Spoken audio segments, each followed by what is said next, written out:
স্বাগত। আজ এই ছোট্ট ভিডিওর মাধ্যমে বলবো একটা বাচ্চা ছেলে কিভাবে ভগবান পাওয়ার আকুতি, ভগবান কোথায় পাওয়া যায় সেটা তার না জানায় সে কিভাবে ভগবানকে খুঁজছেন সেই ছোট্ট কাহিনী। চলুন শুরু করি। ঈশ্বর সাধনা ও ঈশ্বর লাভ সস্তা নয়। ঈশ্বর লাভ করতে হলে মন প্রাণ সব কিছু উজাড় করে দিতে হয় তার পদতলে। তবুও অনেক কিছু করার পরও ঈশ্বরকে পাওয়া যায় না। ঈশ্বর পেতে হলে কায় মনোবাক্যে তাকে দিনের পর দিন ডাকতে হয়, তপস্যা করতে হয়, তার কাছে মাথা নত করতে হয়। সেটা তো ছোট্ট শিশুটি জানে না। তাই ছোট্ট শিশুটি কি করছে দেখুন। একটা ৮ বছরের বাচ্চা ছেলে ১ টাকার কয়েন হাতে নিয়ে দোকানে গিয়ে বলল, আপনার দোকানে কি ভগবানকে পাওয়া যায়? দোকানদার একথা শুনে কয়েনটি ছুঁড়ে ফেলে দিয়ে তাড়িয়ে দিল বাচ্চাটিকে। ছেলেটি পাশের দোকানে গিয়ে ১ টাকা দিয়ে চুপচাপ দাঁড়িয়ে রইল। এই ছেলে, ১ টাকা দিয়ে তুমি কি চাও? ছেলেটি তখন কাঁদো কাঁদো গলায় বলল, আমি ভগবানকে চাই। আপনার দোকানে আছে? দ্বিতীয় দোকানদারও তাড়িয়ে দিল এবং পয়সাটি ছুঁড়ে ফেলে দিল। অবুঝ শিশু জানে না, তাই সে মাটি থেকে আবার সেই কয়েনটি তুলে নিয়ে সামনের দিকে এগিয়ে চলল। অবুঝ ছেলেটি হাল ছাড়ল না। একটার পর একটা দোকান ঘুরতে লাগলো।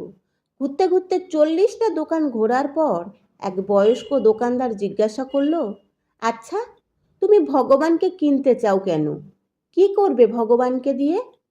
এই প্রথম কোনো দোকানদারের মুখে এরকম প্রশ্ন শুনে ছেলেটির চোখে মুখে আশার আলো ফুটে উঠল।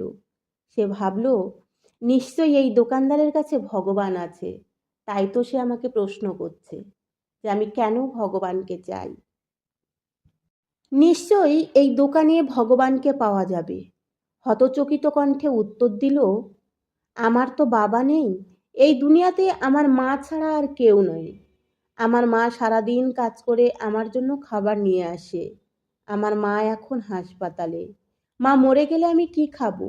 কার কাছে থাকবো? কোথায় যাব? কে আমাকে খেতে দেবে? কে আমাকে ভালোবাসবে? ডাক্তার বলেছে একমাত্র ভগবানই পারে আমার মাকে বাঁচাতে। আপনার দোকানে কি ভগবানকে পাওয়া যায়? যদি পাওয়া যায় তাহলে দিন না, আমি এই ১ টাকা নিয়ে এসেছি। দোকানদার বলল, হ্যাঁ পাওয়া যাবে। কত টাকা আছে তোমার কাছে? মাত্র ১ টাকা।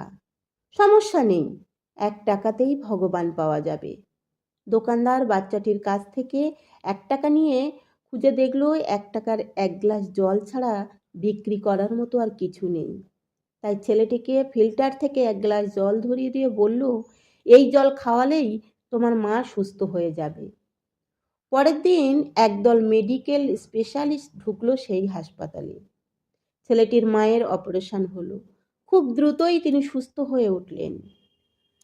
হাসপাতাল থেকে তাকে ছেড়ে দেয়া হলো এবং এ কাগজের বিলে দেখে মহিলা অজ্ঞান হওয়ার মতো অবস্থা। ডাক্তার ওনাকে আশ্বস্ত করে বলল, টেনশনের কিছু নেই। একজন বয়স্ক ভদ্রলোক আপনার সব টাকা পরিশোধ করে দিয়েছেন, সাথে একটা চিঠি দিয়েছেন। মহিলাটি চিঠিটি খুলে পড়ে দেখল, তাতে লেখা আছে, আমাকে ধন্যবাদ দেওয়ার কোনো প্রয়োজন নেই। আপনাকে তো বাঁচিয়েছেন স্বয়ং ভগবান। আমি তো শুধু উপলক্ষ মাত্র। বরং ধন্যবাদ দিন অবুঝ ছেলেটিকে, যে ১ টাকা হাতে নিয়ে সারা দোকান খুঁজে বেরিয়েছে ভগবানকে। তার বিশ্বাস ছিল একমাত্র ভগবানই পারে আপনাকে বাঁচাতে। এরই নাম বিশ্বাস।